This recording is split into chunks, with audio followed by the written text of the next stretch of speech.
Hello friends, welcome to Narmada's Tamil Kitchen. இதுவரைக்கும் என் சேனலை subscribe பண்ணலைன்னா சப்ஸ்கிரைப் பண்ணுங்க, கூடயே பெல் பட்டனை கிளிக் பண்ணுங்க. அப்பதான் நான் போடுற ஃபியூச்சர் வீடியோவை நீங்க மிஸ் பண்ணாம பார்க்கலாம். இன்னைக்கு வீடியோ பாத்தீங்கன்னா ரொம்பவே இன்ட்ரெஸ்டிங்கா இருக்கும். நம்ம சாப்பிட்டு தூக்கி போடுற ஆரஞ்சு தோலை வச்சு எப்படி ஒரு அழகான லேம்ப் பண்றது அப்படிங்கறத அந்த வீடியோல ஷேர் பண்ண போறேன். வாங்க அது எப்படி பண்றது அப்படிங்கறது பார்க்கலாம். நான் ஆரஞ்சு பழம் எடுத்து வச்சிருக்கேன். இதில் வச்சு தான் நம்ம அந்த லேம்ப் பண்ண போகிறோம். இதை நம்ம கட் பண்ணிக்கணும். அந்த கட் பண்ணுற மெத்தடையும் காமிக்கிறேன். அப்போ தான் உங்களுக்கு ரொம்பவே யூஸ்ஃபுல்லாக இருக்கும். நல்லா ஸ்ட்ரைட்டாக கட் பண்ணிக்கணும். ஒரு ரவுண்ட் ஷேப் வர மாதிரி அந்த ஆரஞ்சு நம்ம கட் பண்ணிக்கணும். எல்லா இதுவுமே இப்படி ரொட்டேட் பண்ணி நீங்கள் கட் பண்ணிங்கன்னா உங்களுக்கு அழகான ரவுண்ட் ஷேப் வரும். நீங்கள் நல்லா ஃபுல்லுமே கட் பண்ணிட்டீங்கன்னா அந்த பழமும் சேர்ந்து கட் ஆயிரும். ஸோ லைட்டாக அந்த தோல் மட்டும் கட் ஆகிற மாதிரி நீங்கள் அந்த ஃபுல்லும் இதுக்கு பண்ணிக்கோங்க. அந்த தோல் பிரியாமல் இருந்துச்சுன்னா ஜஸ்ட் லைட்டாக கத்தியை வச்சு ஒரு டச் பண்ணுங்கள். உங்களுக்கு அந்த தோல் ஈஸியாக பிரிஞ்சுட்டு வந்துடும்.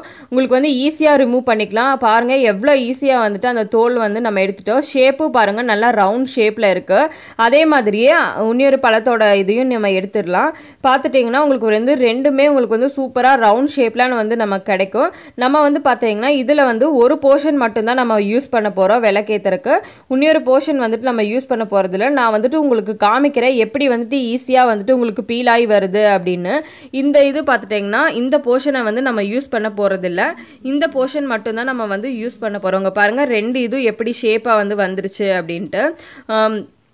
இது பார்த்தீங்கன்னா ஃப்ரண்ட் போர்ஷன். இந்த ஃப்ரண்ட் போர்ஷனை நம்ம யூஸ் பண்ண வேணாம். இதை வேறு பர்பஸ்க்கு நம்ம யூஸ் பண்ணிக்கலாம். நான் ஃபியூச்சர் வீடியோவில் நான் அது என்னென்னலாம் பண்ணலாம் அப்படின்ட்டு நான் போடுறேன். இந்த இதை மட்டும்தான் நாம் யூஸ் பண்ண போகிறோம். இது கீழே இருக்கிற பகுதி. இந்த கீழே இருக்கிற பகுதியில் பார்த்துட்டிங்கன்னா உங்களுக்கு திரி இருக்கிற மாதிரி ஆட்டோமேட்டிக்காக திரி இருக்கிற மாதிரி உங்களுக்கு இருக்குது. இந்த போர்ஷனை தான் நம்ம லேம்ப் மாதிரி பயன்படுத்த போகிறோம். இதில் நம்ம எண்ணெய் ஊற்றி நம்ம விளக்கு போட போகிறோம். எப்படி பண்ணுறது அப்படிங்கிறது பார்க்கலாம். நான் ஒரு கிண்ணம் எடுத்து வச்சிருக்கேன். இந்த கிண்ணத்தில் இந்த நம்ம எடுத்து வச்சிருக்கிற ஆரஞ்சு தோலை வச்சுக்க போகிறேன். வச்சுட்டு உங்களுக்கு இந்த திரி மாதிரி இருக்குல்ல, இந்த திரியில் தான் நம்ம விளக்கேற்ற போகிறோம். நான் எப்போ யூஸ் பண்ணுற எண்ணெயை தான் எடுத்து யூஸ் பண்ண போகிறேன். நம்ம பார்த்திங்கன்னா அந்த ஆரஞ்சு தோலில் எண்ணெய் ஊற்றிக்க போகிறோம். எண்ணெய் நம்ம எப்போ பயன்படுத்துகிற எண்ணெயை ஊற்றிக்கலாம். ஊற்றிட்டு அந்த திரியையும் நல்லா நனையிற மாதிரி பார்த்துக்கோங்க. அப்போ தான் உங்களுக்கு அந்த திரி நல்லா பிடிச்சி எரியும். திரியில் நல்லா ரப் பண்ணிக்கோங்க. ரப் பண்ணிவிட்டு ஒரு 5 மினிட்ஸ் அப்படியே விட்டுருங்க. விட்டுட்டிங்கன்னா நீங்கள் அதுக்கப்புறம் மேட்ச் பாக்ஸு இல்லைன்னா கேண்டில் வச்சு நீங்கள் விளக்கு ஏற்றுனீங்கன்னா உங்களுக்கு சூப்பராக எரிய ஆரம்பிக்கும். நம்ம விளக்கு ஏற்றலாம்.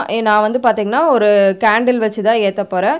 ஒரு ஃபஸ்ட்டு பிடிக்கிறதுக்கு கொஞ்சம் நேரம் ஆகும். ஒன்ஸ் நீங்கள் நல்லா பிடிச்சிருச்சுன்னா உங்களுக்கு நல்லா அந்த விளக்கு எரிய ஆரம்பிக்கும். இந்த விளக்குனால நமக்கு என்ன பெனிஃபிட் அப்படின்னு பார்த்துட்டிங்கன்னா நல்ல ஒரு சூப்பர் ஸ்மெல் கிடைக்கும். அதுக்கப்புறம் நல்ல ரூம் ஃப்ரெஷ்னர் ஆட் பண்ணும். நம்ம வீடு ஃபுல்லுமே பார்த்திங்கன்னா ஒரு நல்ல ஸ்மெல் இருக்கிற மாதிரி இருக்கும். பேட் ஸ்மெல் எல்லாம் போயிட்டு அந்த ஆரஞ்சோட ஸ்மெல் மட்டும்தான் உங்களுக்கு இருக்கும். நல்லா ஒரு 2 ஹவர்ஸ்க்கு மேலேயே இந்த விளக்கு எரியும். நல்லா பாருங்கள் உங்களுக்கு அந்த திரி மட்டுமே வச்சு சூப்பராக நம்ம எண்ணெய் ஊற்றி சூப்பராக எரியுது. இந்த மாதிரி நீங்கள் செஞ்சிங்கன்னா வீட்டில் இருக்கிற கெட்ட ஸ்மெல் எல்லாமே போயிட்டு ஒரு நல்ல ஒரு ரெஃப்ரெஷிங்கான ஸ்மெல் நமக்கு கிடைக்கும். இந்த வீடியோ உங்களுக்கு பிடிச்சிருக்குன்னு நினைக்கிறேன். இந்த வீடியோ பிடிச்சிருந்தா கண்டிப்பாக லைக் பண்ணுங்கள், ஷேர் பண்ணுங்கள், சப்ஸ்கிரைப் பண்ணுங்கள். தேங்க்ஸ் ஃபார் வாட்சிங்.